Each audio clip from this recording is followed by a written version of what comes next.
दोस्तों, आज एक ऐसी शख्सियत को श्रद्धांजलि देने का दिन है जिस शख्सियत ने न सिर्फ देश बनाया बल्कि देश को आधुनिक बनाया और आत्मनिर्भर बनाया और देश को आजादी भी दिलाई। उन पंडित जवाहरलाल नेहरू का आज जो है पुण्यतिथि है। और पंडित नेहरू ने जब देश में 1912 में आए और कदम रखा तो इस देश, ये बदहाल देश था, अंग्रेजी गुलामी का देश था। उन्होंने वकालत शुरू करी तो तमाम सारे लोगों से जब वो मिले तो जाने कि इस देश की दशा क्या है।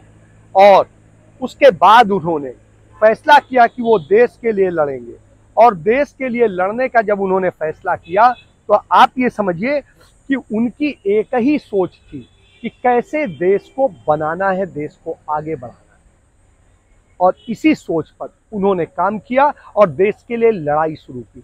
1916 में जब उनका विवाह हो गया, उसके बाद उन्होंने विवाह के बाद में यह नहीं कि हम पत्नी को लेकर के घूम रहे हैं और सब ऐश कर रहे हैं, उन्होंने देश की लड़ाई में कूदे। और 1919 में वो महात्मा गांधी के साथ में जिस तरीके से जिन आंदोलनों में कूदे, उस आंदोलनों के बूते वो एक ऊंचाई तक पहुंचे और उन्होंने अपना सर्वस्व निछावर किया। और 1919 में उन्होंने अपने जब कपड़े जलाए, विदेशी कपड़े जलाए, उसके बाद उन्होंने कभी भी विदेशी कपड़े नहीं पहने और सदैव वो भारत के खादी के कपड़े पहनते। और जब पहली बार उन्होंने खादी कपड़े पहने थे तो उनके शरीर पूरा लाल पड़ गया था, आप समझ सकते हैं उतने।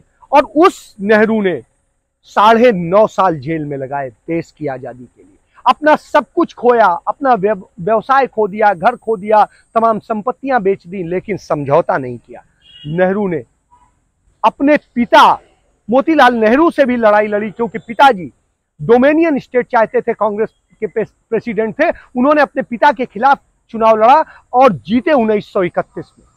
और उन्होंने घोषित किया कि पूर्ण स्वराज की अब लड़ाई होगी, डोमिनियन स्टेट की नहीं होगी। तो आधा स्वराज नहीं चाहिए, पूर्ण स्वराज चाहिए। और उसके बाद में उन्होंने संघर्ष किया। गांधी ने भी उन्हें 1941 में अपना उत्तराधिकारी नियुक्त किया और जब अंतरिम सरकार बनी अंग्रेजी हुकूमत में तो वो उसके उपराष्ट्रपति बने। और जब देश आजाद हुआ तो वो देश के प्रधानमंत्री बने।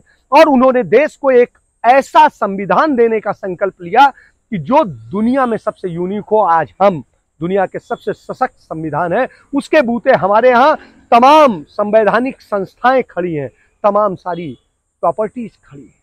और हमारा देश आज समृद्धतम देशों में से है। क्यों?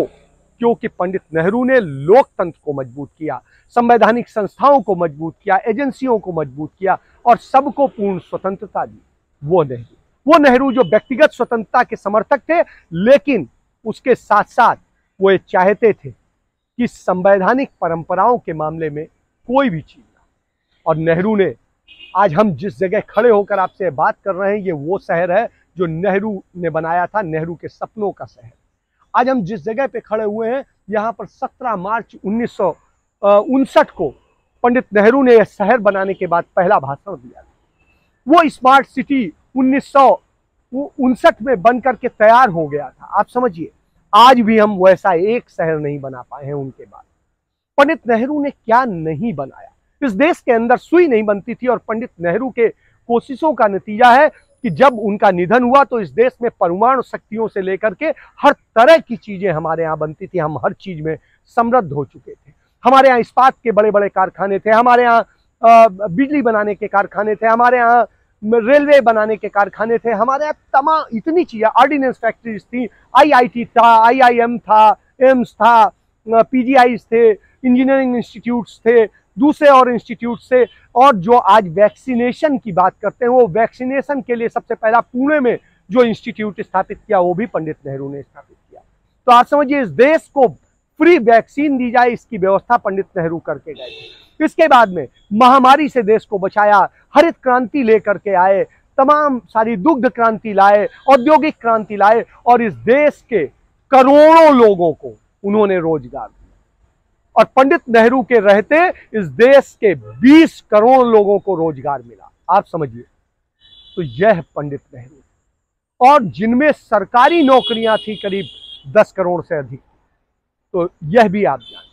इसके बाद में कैसे सबको समृद्ध करना है, कैसे सारे लोगों के लिए करना है। उन्होंने इसके लिए तमाम तरह से काम किया। उन्होंने मिश्रित अर्थव्यवस्था अपनाई कि समाजवादी विचारधारा भी हो और पूंजीवाद का भी हो, तो दोनों मिलकर एक दूसरे को समृद्ध करें। उसके बाद में उन्होंने गुटनिरपेक्ष आंदोलन खड़ा करके इस देश को मजबूत किया और उस आंदोलन के बूते उस समय हम विश्व गुरु बने। 122 देश हमारे पीछे खड़े थे, पंडित नेहरू के पीछे खड़े थे।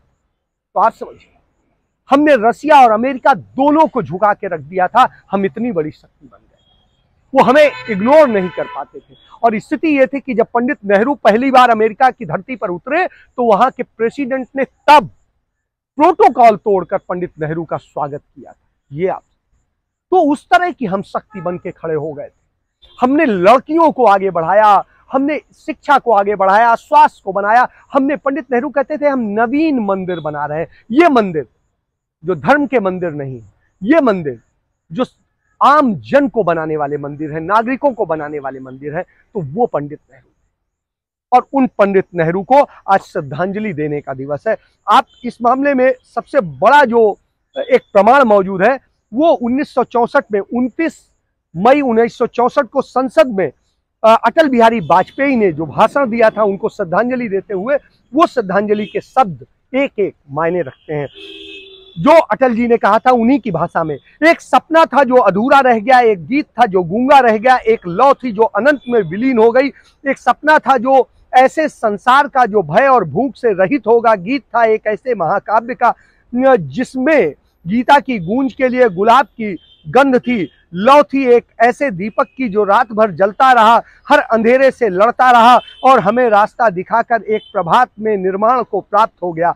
नृत्य ध्रुव है, शरीर नाश्वर है, कल कंचन की जिस काया को हम चंदन की चिता पर चढ़ाकर उसका नाश निश्चित था, लेकिन क्या यह जरूरी था कि मौत इतनी चोरी छिपे आती कि जब संगी साथी सोए पड़े थे, जब पहरेदार बेखबर थे, हमारे जीवन की एक अमूल्य निधि लुट गई। भारत माता आज शोक मग्न है, उसका सबसे लाडला राजकुमार खो गया। मानवता आज खिन्नता है, उसका पुजारी सो गया। शांति आज अशांत है, उसका रक्षक चला गया। दलितों का सहारा छूट गया, जन जन की आंखों का तारा टूट गया। यवन का पात हो गया, विश्व को रंगमंच का प्रमुख अभिनेता अपना अंतिम अभिनय दिखाकर अंतर्ध्यान हो गया। महर्षि वाल्मीकि ने रामायण में भगवान राम के संबंध में कहा है कि वे असंभवों के समन्वय थे। पंडित जी भी के जीवन में महाकवि के उसी कथन की एक झलक दिखाई देती थी। वह शांति के पुजारी किंतु क्रांति के अग्रदूत थे।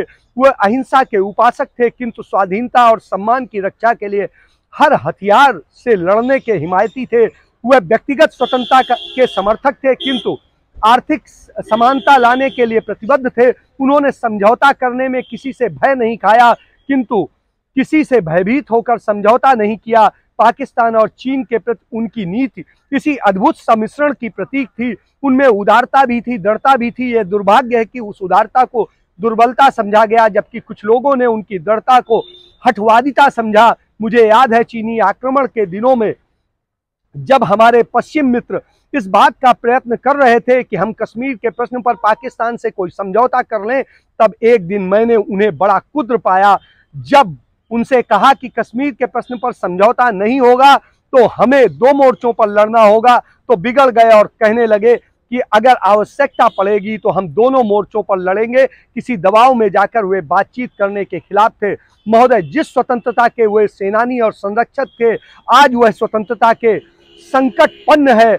संपूर्ण शक्ति के साथ हमें उसकी रक्षा करनी होगी।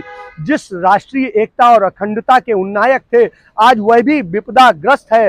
हर मूल्य चुकाकर हमें उसे कायम रखना होगा। जिस भारतीय लोकतंत्र की उन्होंने स्थापना की, उसे सफल बनाया, आज उसके भविष्य के प्रति भी आशंकाएं प्रकट की जा रही हैं। हमें अपनी एकता से, अनुशासन से, आत्मविश्वास से इस लोकतंत्र को सफल करके दिखाना है। नेता चला गया, अनुयायी रह गए, सूर्य अस्त हो गया, तारों की छाया में हमें अपना मार्ग ढूंढना है। यह एक महान परीक्षा का काल है। यदि हम सब अपने को समर्पित कर सकें तो ऐसे महान उद्देश्य के लिए जिसके अंतर्गत भारत सशक्त हो, समर्थ हो और समृद्ध हो, स्वाभिमान के साथ विश्व की शांति की चिर स्थापना में अपना योग दे सके, तो हम उसके प्रति सच्ची श्रद्धांजलि अर्पित करने में सफल होंगे। संसद में उनका अभाव कभी नहीं भरेगा। शायद तीन मूर्ति को उन जैसा व्यक्ति कभी भी अपने अस्तित्व से सार्थक नहीं करेगा। वह व्यक्तित्व, वह जिंदा दिली, विरोधियों को भी साथ लेकर चलने की भावना, वह सज्जनता, वह महानता शायद निकट भविष्य में देखने को नहीं मिलेगी।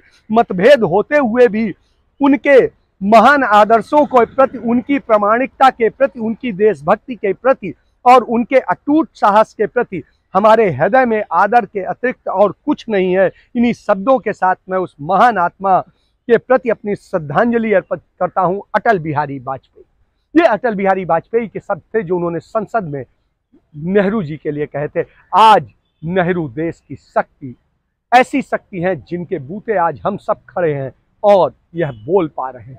तो नेहरू का बनाया भारत, नेहरू का लोकतंत्र, नेहरू का समाजवाद ही सब कुछ था, है। इसके साथ मैं चर्चा समाप्त करता हूं। जय हिंद, जय भारत, वंदे मातरम।